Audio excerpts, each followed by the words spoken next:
नमस्कार दोस्तों, मैं हरीश मटवाल आप सभी का अपने YouTube चैनल ज्ञान सागर मटवाल में स्वागत करता हूं। दोस्तों, आज मैंने बच्चों को पढ़ाने की एक नए तरीके से एक वीडियो बनाई है। आप सभी इस वीडियो को देखें और अपना फीडबैक दें ताकि नेक्स्ट टाइम हम बहुत अच्छी वीडियो बना सकें। तो हम वीडियो स्टार्ट करते हैं। सबसे पहले पार्ट 1 में जो टॉपिक हम पढ़ेंगे वो है intermediate goods and final goods के बीच में क्या डिफरेंस है, क्या अंतर है। ठीक है, तो इस वीडियो में केवल पार्ट 1 ही हम लोग पढ़ेंगे। तो दोस्तों, इंटरमीडिएट गुड्स और जो फाइनल गुड्स है उसमें जो पहला डिफरेंस है वो पहला डिफरेंस ये है कि जो इंटरमीडिएट गुड्स होते हैं उनकी दोबारा बिक्री की जाती है, उन्हें दोबारा से बेचा जाता है। बट जो फाइनल गुड्स होते हैं उनको हम एक बार अगर ख़रीद लें तो फिर हम उनको दोबारा नहीं बेचते और उनकी वैल्यू फी नहीं बढ़ती। ठीक है, तो इंटरमीडिएट गुड्स का ये जो पहला पॉइंट है इसको हम एक एग्जांपल से समझ सकते हैं। जैसे मिल्क है, तो मिल्क परचेज़ किया है एक मिल्कमैन ने। ठीक है, एक मिल्कमैन ने जो ये दूध खरीदा है वो इस मिल्क को अभी दोबारा बेचेगा, तो ये मिल्क जो है मिल्कमैन के लिए इंटरमीडिएट गुड्स है।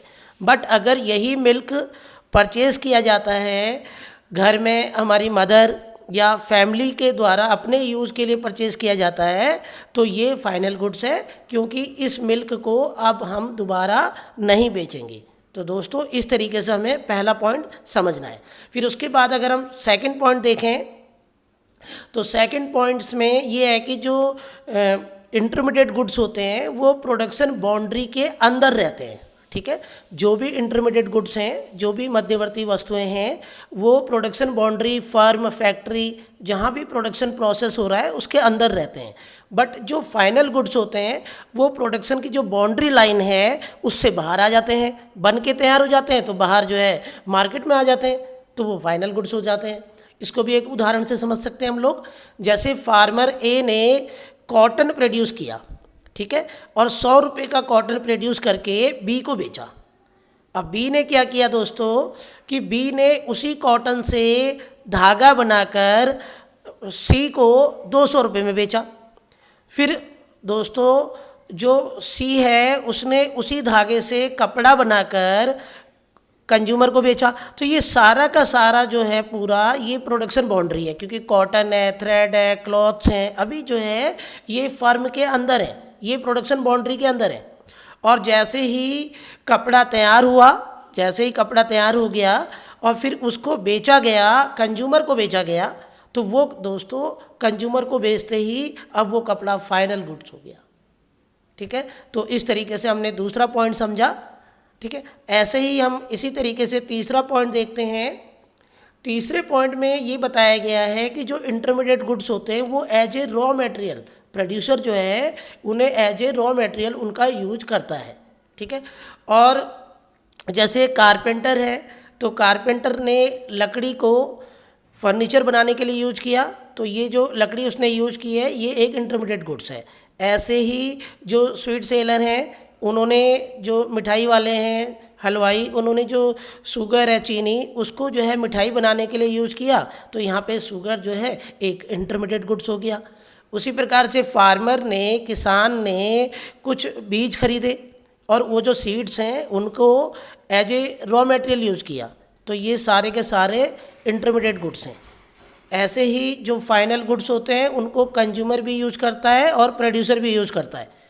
तो फाइनल गुड्स कंज्यूमर और प्रोड्यूसर दोनों के द्वारा यूज किए जाते हैं। जैसे फर्नीचर है तो फर्नीचर प्रोड्यूसर ने अपने ऑफिस के लिए ख़रीदा तो फाइनल गुड्स है। ऐसे ही जो कंज्यूमर हैं उन्होंने फर्नीचर अपने घर के लिए ख़रीदा तो वो भी यहाँ पे फाइनल गुड्स हैं। तो फाइनल गुड्स कंज्यूमर और प्रोड्यूसर दोनों ही खरीदते हैं। ठीक है दोस्तों, ऐसे ही चौथा डिफरेंस देखते हैं हम लोग। जो इंटरमीडिएट गुड्स होते हैं उनकी जो वैल्यू है उसे नेशनल इनकम को काउंट करते समय इंक्लूड नहीं किया जाता। ठीक है, बट जो फाइनल गुड्स होते हैं उनको देश की राष्ट्रीय आय का अनुमान लगाते समय हम लोग उनकी जो वैल्यू है उसे काउंट करते हैं, क्योंकि दोस्तों यहाँ पे double problem of double counting जो है हो सकती है। अगर जो फाइनल गुड्स होते हैं उनके अंदर इंटरमीडिएट गुड्स के प्राइस इंक्लूड होते हैं। जैसे फर्नीचर बनाने में, फर्नीचर का जो प्राइस है उसके अंदर फर्नीचर को बनाने में जितना भी रॉ मटेरियल यूज हुआ है, जो भी इंटरमीडिएट गुड्स यूज हुए हैं, उन सब की वैल्यू काउंट है। इसलिए हम नेशनल इनकम काउंट करते समय फाइनल गुड्स के जो प्राइस होते हैं उन्हें काउंट करते हैं, इंटरमीडिएट गुड्स की वैल्यू को काउंट नहीं करते। ठीक है, तो दोस्तों यहाँ पे थोड़ा सा हमें पता होना चाहिए कंज्यूमर गुड्स के बारे में। जितने भी गुड्स कंज्यूमर परचेज करता है और ख़रीदता है और यूज करता है, उन सबको हम फाइनल गुड्स कहते हैं।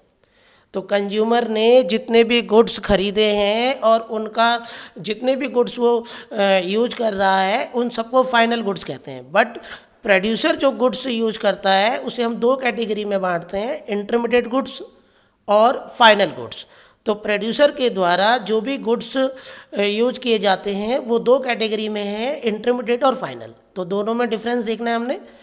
इंटरमीडिएट में फर्म ने जो भी रॉ मटेरियल यूज किया है प्रोडक्शन में, फर्म ने जो भी वाइट वॉश करवाया है, और फर्म ने जो भी मशीन्स को रिपेयर और उनकी सर्विस करवाई है, और फर्म ने जो भी स्टेशनरी का आइटम्स खरीदा है, फर्म के द्वारा जो भी इलेक्ट्रिसिटी, जो भी बिल पेमेंट किए जा रहे हैं, वो सब इंटरमीडिएट गुड्स होते हैं।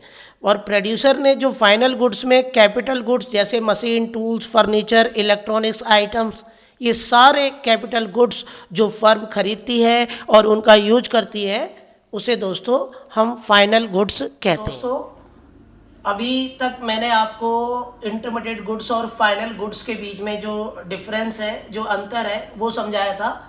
यदि आपको इसका आंसर लिखना हो तो किस तरीके से हम आंसर लिखेंगे, हम देखते हैं। इंटरमीडिएट गुड्स और फाइनल गुड्स के बीच में डिफरेंस को समझते हैं हम लोग कि पहला, जब आप इंटरमीडिएट गुड्स के बारे में बताओगे तो उसका मीनिंग क्या है। इंटरमीडिएट गुड्स होते हैं जिनको हम प्रोडक्शन के लिए, दूसरे गुड्स को प्रोड्यूस करने के लिए, जिनको एज ए रॉ मटेरियल हम यूज करते हैं। बट फाइनल गुड्स जो होते हैं उन्हें हम एज ए रॉ मटेरियल उनका यूज नहीं करते। अब इंटरमीडिएट गुड्स जब हम खरीदते हैं तो हमारा जो पर्पज़ होता है वो उनको दोबारा बेचना होता है। हम उनकी वैल्यू को बढ़ा के जो है फर्में इंटरमीडिएट गुड्स को दोबारा से बेचती है। बट फाइनल गुड्स दोबारा नहीं बेचे जाते, चाहे वो फर्म हो चाहे वो हाउस होल्ड सेक्टर हो, वो उनको दोबारा नहीं बेचता। प्रोडक्शन बाउंड्री, जो इंटरमीडिएट गुड्स होते हैं वो प्रोडक्शन की जो बाउंड्री लाइन है उसके अंदर रहते हैं, ठीक है, और फाइनल यूज के लिए अभी रेडी नहीं होते। बट जो फाइनल गुड्स हैं वो प्रोडक्शन बाउंड्री से आउटसाइड बाहर आ जाते हैं और अब उनका फाइनल यूज किया जा सकता है। इंटरमीडिएट गुड्स के एग्जांपल में हम देखते हैं, कार के प्रोडक्शन के लिए फर्म ने जो स्टील यूज की है, और टॉफ़ी को बनाने के लिए जो फर्म ने शुगर, चीनी जो इस्तेमाल की है। ऐसे ही फाइनल गुड्स, कंज्यूमर ने जो माइक्रोवेव ओवन खरीदा है, मिक्सर ग्राइंडर खरीदे गए हैं, फ्रिज, वॉशिंग मशीन खरीदी गई है कंज्यूमर के द्वारा, वो सब फाइनल गुड्स होते हैं दोस्तों। तो दोस्तों जो हिंदी मीडियम के बच्चे हैं उनको भी बताते हैं कि उन्हें आंसर किस तरीके से लिखना है, देखते हैं। मध्यवर्ती वस्तुएं जिनका प्रयोग दूसरी वस्तुओं के उत्पादन के लिए किया जाता है। अंतिम वस्तुएं जो एज ए रॉ मटेरियल कच्चे माल के रूप में उनका प्रयोग नहीं होता। दोस्तों मध्यवर्ती वस्तुओं का खरीदने का उद्देश्य होता है फर्में उनके मूल्य को बढ़ाकर और लाभ कमाने के लिए फिर उन्हें दोबारा बेचा जाता है।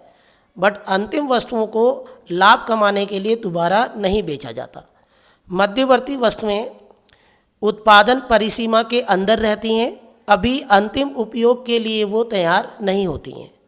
बट दोस्तों अंतिम वस्तुएं बाज़ार में बिक्री के लिए परिसीमा, उत्पादन परिसीमा से बाहर आ जाती हैं और अब अंतिम उपयोग के लिए ये वस्तुएं तैयार रहती हैं। उदाहरण, मध्यवर्ती वस्तुओं का उदाहरण, कार के उत्पादन में जो स्टील का प्रयोग फर्म ने किया है वो मध्यवर्ती वस्तु है। बच्चों के लिए टॉफ़ी बनाने में फर्म के द्वारा जो चीनी का प्रयोग किया जाता है वो मध्यवर्ती वस्तु है। ऐसे ही अंतिम वस्तुओं का उदाहरण, एक उपभोक्ता को कार बेची गई, उपभोक्ता को फ्रिज, वॉशिंग मशीन बेचा गया, तो अब जो उपभोक्ता उसका फाइनल यूज करेगा, ना कि उसे दोबारा बेचेगा। तो दोस्तों यदि आपको वीडियो अच्छी लगी हो और जो बाकी टॉपिक्स हैं उनकी वीडियो भी अगर आप इसी तरीके से देखना चाहते हो तो मेरे चैनल को सब्सक्राइब करें, लाइक करें, शेयर करें, और अगर वीडियो अच्छी लगी हो तो कमेंट करें। धन्यवाद दोस्तों।